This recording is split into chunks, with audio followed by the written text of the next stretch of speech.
Netflix has been on a bit of an anime kick as of late, and that goes beyond just bringing shows like Naruto and One Piece to their platform. Rather, we speak of how they've gone and adapted their own animes, with various results and quality, and tried to showcase what they can offer. Without a doubt, one of, if not the best anime that they've made is that of the Castlevania anime, which recently ended. The show delved deep into the game's deep lore, while also expanding things in their own way, and thus, it became a beloved entity.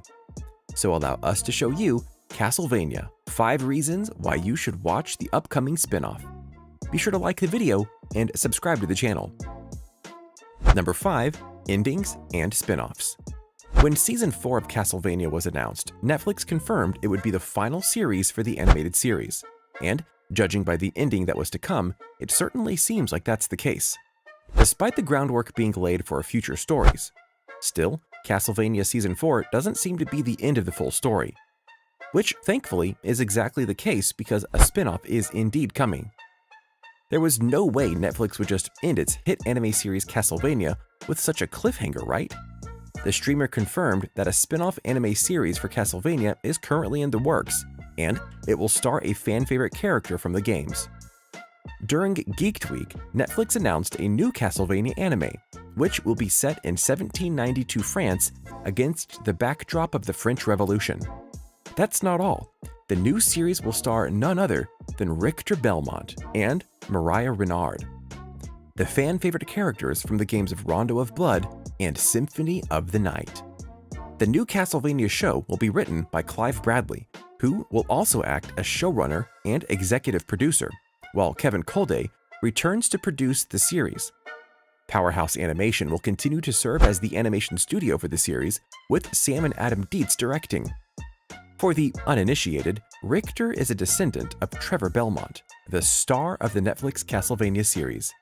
He started out as the star of Rondo of Blood, also known as Castlevania Dracula X in the US, as well as the antagonist of one of the best and most popular Castlevania games, Symphony of the Night, where he takes over Dracula's castle and tries to resurrect the vampire lord. Curiously enough, when we meet Richter in Rondo of Blood, he is a grown man, with Mariah Renard as a child companion. Even if Netflix has played fast and loose with the canon, they could get another show about a tough and cynical warrior that adopts a quirky, funny, and chaotic kid.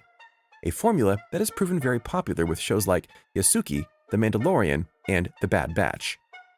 Netflix hasn't announced any further details, but you can bet that more will be coming as time goes on, because people are really invested in what's going on in this anime. Number 4. People that care. One of the things that often ruins video game adaptations in media, see the plethora of bad video game movies, is that the people only loosely know the lore and don't appreciate what makes it great or resonates with fans. But for the Castlevania writers and showrunners, they go beyond to ensure that their love of the game franchise is seen. For example, Kevin Klaude was asked about his favorite Castlevania title once, and here's how he answered. "That's really hard. I think Castlevania Symphony of the Night was a great game. The stories for the characters in the earlier games were thinner, right? Because of the platforms and the technology at the time. In some cases, there's more there for a character than other characters. If you look at Simon Belmont, he's one of the more famous Belmont characters, but the stories are pretty thin.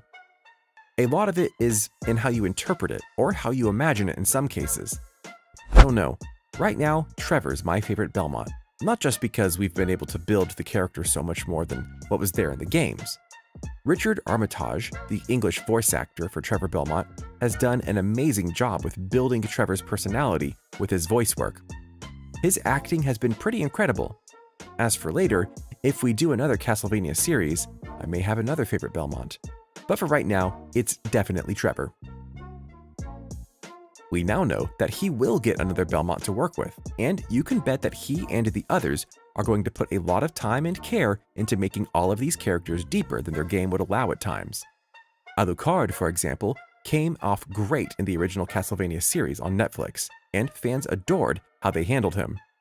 That shows an appreciation for the character, but also how they can expand him in ways that don't harm the character's lore. Number 3. Reasonable violence. Another thing that can set Castlevania apart from other anime on Netflix, especially since this was made by Netflix, was that the show is incredibly M-rated.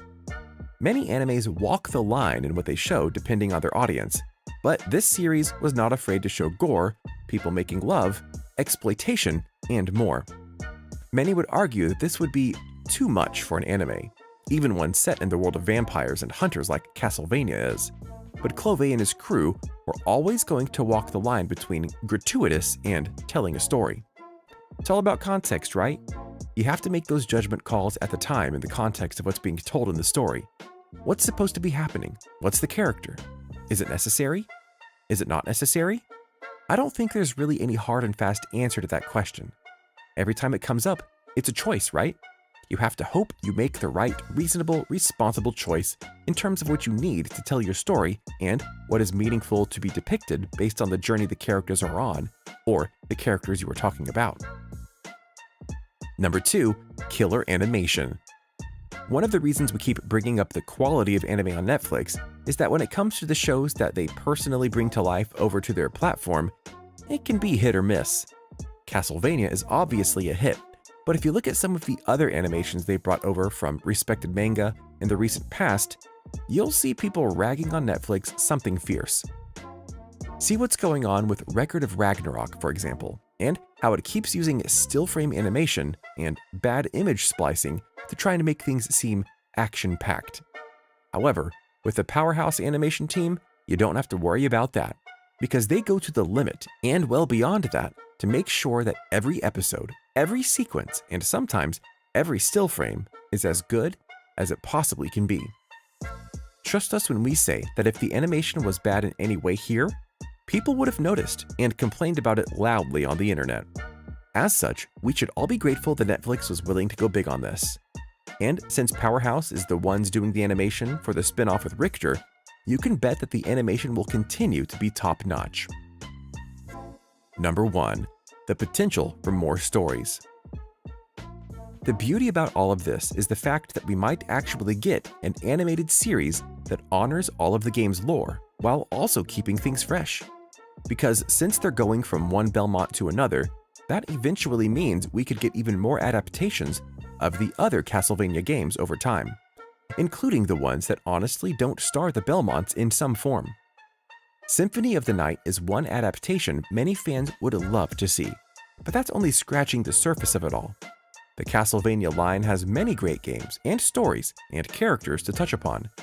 And since this first line, if you will, took multiple seasons to get through a story in a meaningful way, that could mean that future spin-offs like the one with Richter Belmont could be given just as long a treatment. Granted, only time will tell, but that's all the more reason to watch, because if more people watch, that means there's more chances that the story doesn't end. So what do you think? What do you think of this look at Castlevania and how the series is going to grow even more beyond its initial anime? Are you happy that this take on the games isn't ending soon? What part of the anime do you hope translates to the spin-off? Do you hope more spin-offs come if the first one succeeds? Let us know in the comments below. Be sure to subscribe, and we'll see you next time on the channel.